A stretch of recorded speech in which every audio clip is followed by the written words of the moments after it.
Welcome to Sawdust session number 7.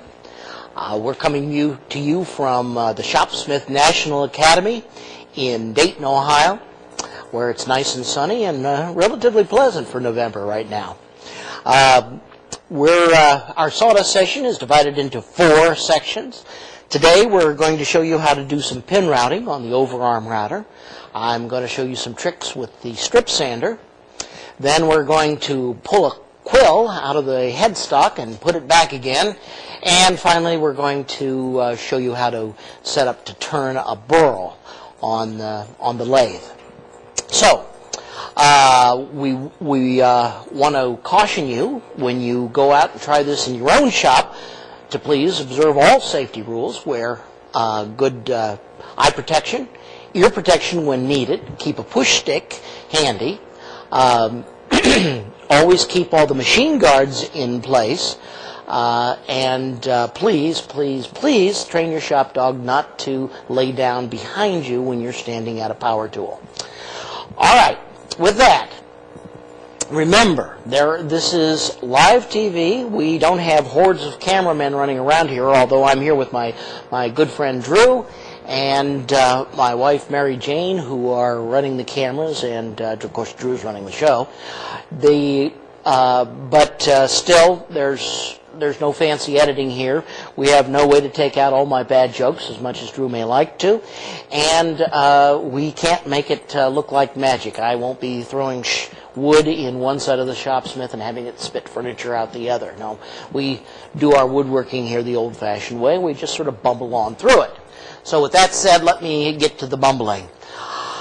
The Overarm router, which is right here behind me, was invented by a gentleman by the name of Norm Bryden in the 1970s. Norm Bryden was enamored with a technique called pin routing. And pin routing had been used for many years in big furniture shops in order to produce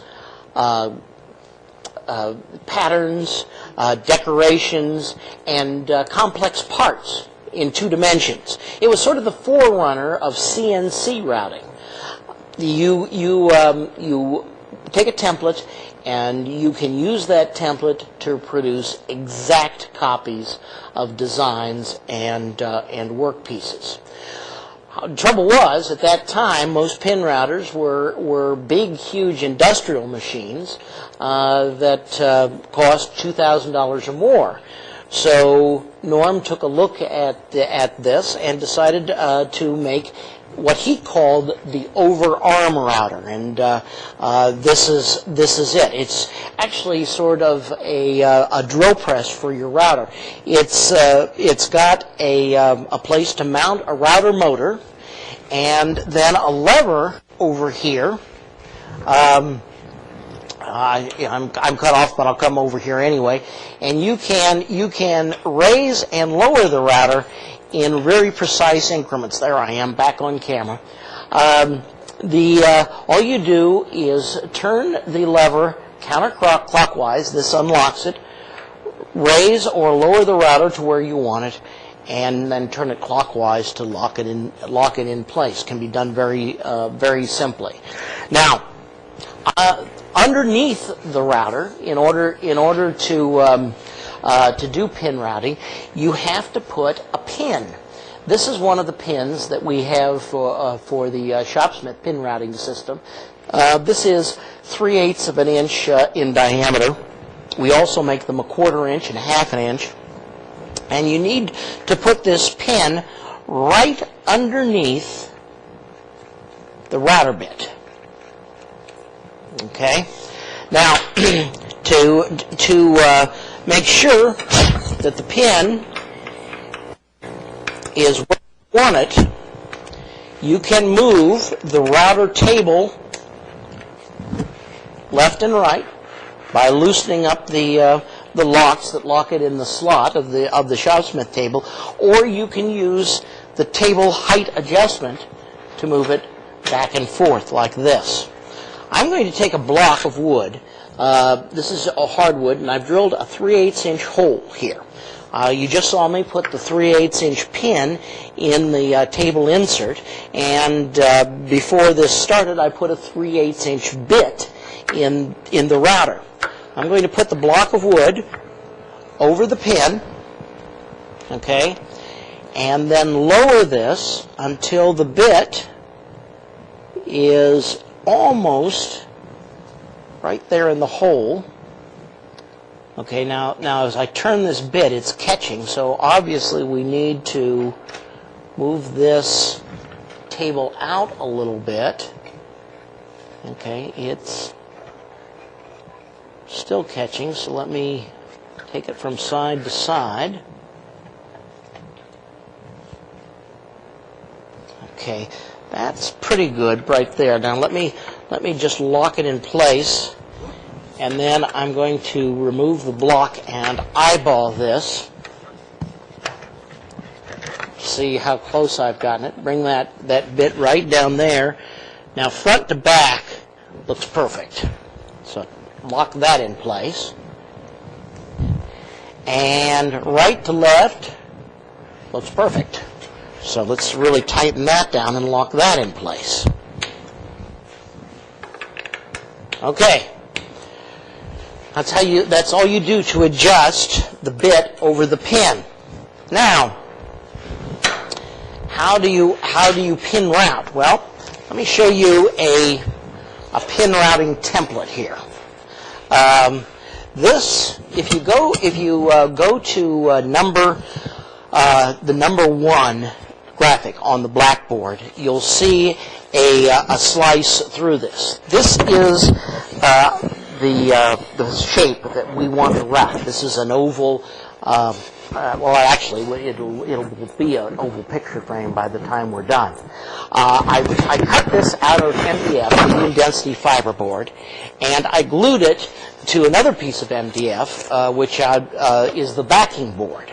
Now, this template, if we will follow the pin underneath the router bit while the router bit cuts the shape. So the first thing we need to do is we're going to go over here to the workbench, and we're going to attach some stock to the backing board.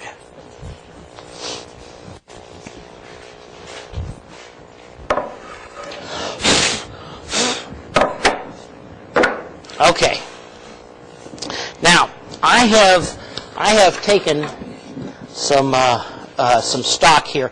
This is sycamore, and I have glued some bloodwood in between pieces of sycamore, and gotten a nice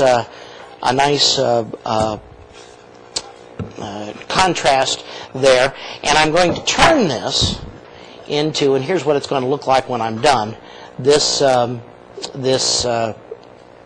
neat little oval picture frame. But first of all, I have to stick this to the backing board. I'm going to use carpet tape. Now, when you use carpet tape for woodworking, I'm going to caution you to get the good stuff. The good stuff is the stuff that has a cloth backing, and this seems to have a lot more grip than the stuff with the plastic backing.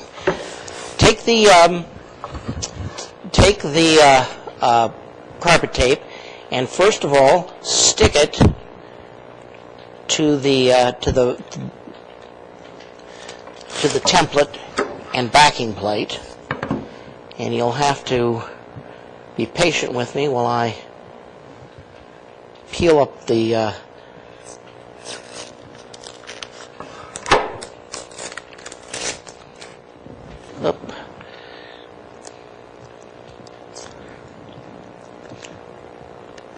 come on.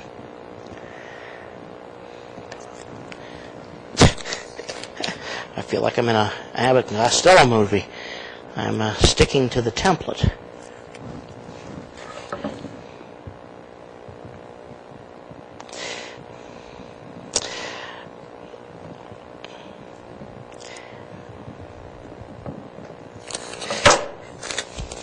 There we go.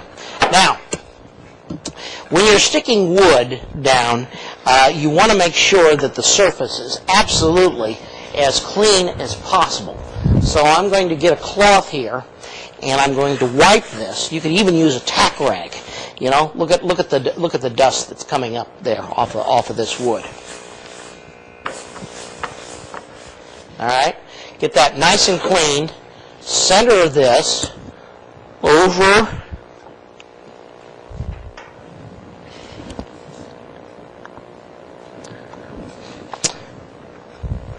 the template. Now this is a pressure sensitive adhesive. So there are a couple different ways that you can activate the adhesive, and one is to whack it with a hammer. That gets it stuck pretty good. Or you come over here and I'll use a vise and apply some pressure all the way around. You got to make the right noise when you do this. You got to apply pressure all the way around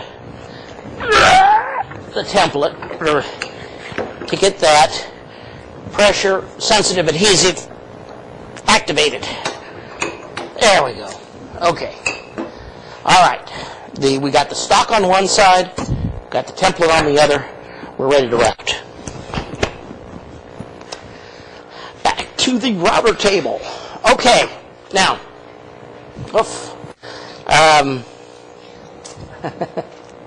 here I am. Guys, I always start with the outside and route in. The reason is sometimes these patterns get pretty big, and you want to remove as much stock from the outside first, and then go for the stuff in the middle. So we're going to do the outside surface of the oval frame, and then we'll go for the inside. So we're going to let me clear things off the table here. Get some eye protection, some ear protection, since the router produces huge amounts of high decibels. Drop the guard down here as far as it'll go. I would still want you'd be able to see what I'm doing. Now, the Shopsmith also has the router arm also has a dust collector here, which we've admitted because all the tubes get in the way of what we're going to try to show you. But you're going to see that this makes an enormous amount of sawdust. And here's something else that you should be aware of. When you're using exotic woods like this bloodwood that I have in here, a number of those have chemicals in them that may cause allergic reactions. There's two types of common allergic reaction. One is skin rashes, and the other is respiratory problems. And bloodwood will cause both of those. If the sawdust contacts your skin, you may get a rash. If you inhale it, you may find yourself coughing or becoming your nose becoming stopped up. I'm not wearing a dust mask, and I should, but I'm not doing it because I need to talk to you, and you need to hear me with all garbled. So we'll just forego this for that once. There are, by the way, some domestic woods also, especially woods that are high in tannin, like oak or cherry, that can cause allergic reactions. So.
Okay. Now let's take the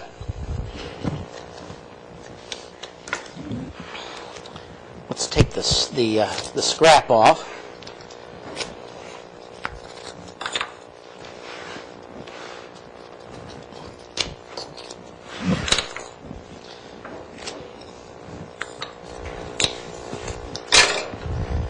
And as you see now, I have a nice outside oval shape.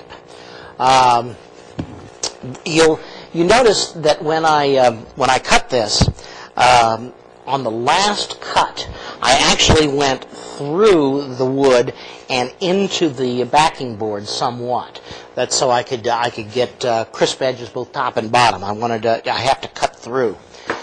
All right, let's go for the inside. We're going to raise the router, get the template in, raise the router even more, get the template in there so that we're now the pin is contacting the inside of the template. Now you'll notice that when I routed the outside shape, I turned my stock clockwise so that the router was actually going counterclockwise around the outside. This motion, because of the way the router bit is cutting, this motion draws the pin against the template and makes it easier to control. This time, I'm going to be turning the stock counterclockwise so that the router goes around in a clockwise fashion because I'm doing an inside shape.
Okay, let's go back to the workbench and I'll show you how to remove this from the template.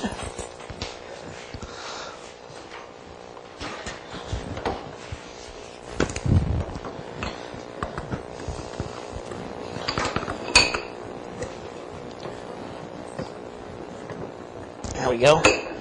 Now I'm gonna take a bevel edge chisel here, and I'm going to insert the chisel between the backing board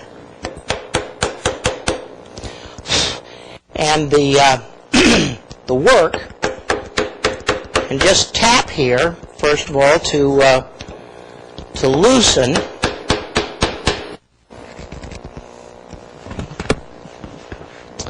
the frame, and then as it gets a little looser and a little looser, I'll use the chisel to pry. There. Gives you an idea just how well that that double-faced sticky tape works. This is, there we go, right here. Let's remove the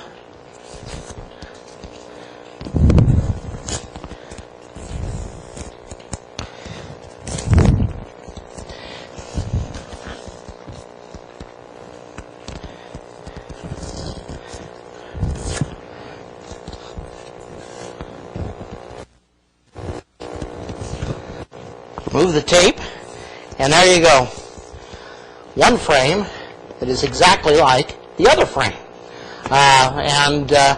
If I had any more of these blanks, I could sit here and do this all day long. Of course, you'd be bored to tears, and so would I, but we could do it if we wanted to. That's the essence of pin routing, but I'm going to show you one other trick that's pretty nifty, and this is actually a technique that Drew and I actually developed. I figured out that the technique could be done, and then Drew figured out how to do it correctly. Here we go. This is a sign. Now, I told you that pin routing could be used to create all sorts of decorations and designs, and one of the applications is sign making. It does a really good job on making wooden signs. This, of course, is our Hands Online logo with the lightning behind it. But notice, if you would, that the lightning is actually at a different level than the letters. The letters stand proud of the lightning. If you take a look at the template that we used, there you go. Of course, it's backwards. It has to be in order for it to come out correctly. But notice that there are actually two templates here. Drew cut out the letters out of 1/4-inch plywood, and then he cut out the letters and the lightning out of 1/4-inch plywood. So you've actually got two separate templates, one above the other here. Now, what we're going to do, and take a look at how this works by going to the blackboard and looking at Figure 2 and Figure 3. The first thing we're going to do is we're going to take this. First of all, I'm not going to do a whole sign for you. That would take forever. I'm just going to route the H, and it looks like part of the A. But I'm going to take some spacers. I've got those right over here. And I've already loaded these with double stick tape. And I'm going to put this spacer on here, on the edges.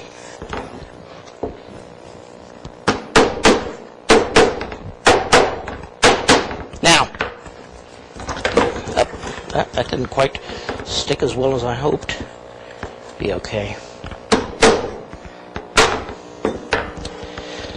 What's going to happen here, first of all, is these spacers are going to hold the template up so that the pin only contacts the first template, and we just route the letters. Go over here and get that done. My goodness. Let me tell you, bloodwood is aptly named. Sorry, buddy. I just got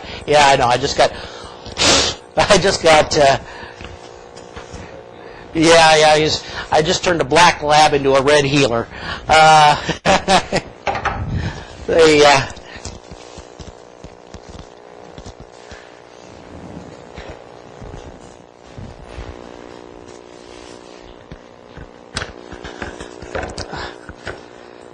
We may have to put a little extra tape on this. One of these things doesn't want to quite stay. One of these spacers. I think it'll be okay for the demo. There we go.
Alright, now, as you can see,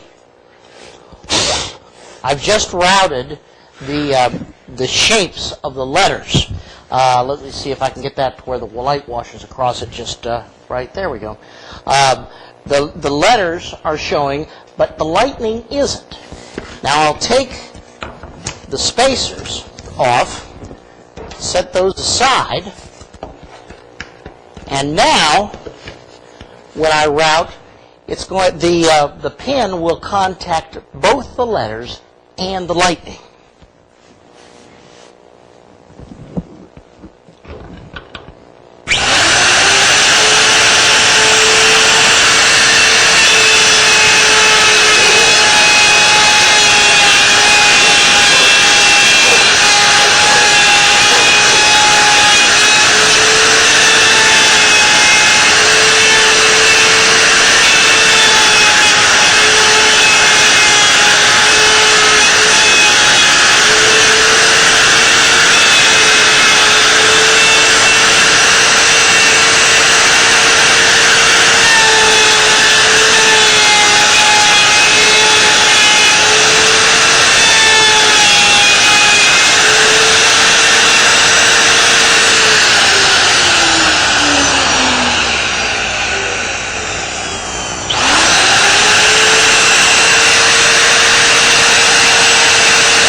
There we go.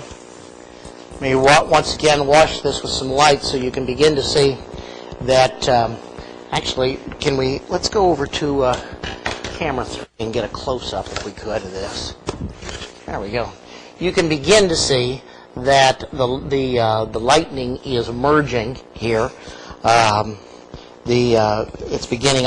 There's no sense in me continuing, but you begin to get the idea that you can do two different levels here.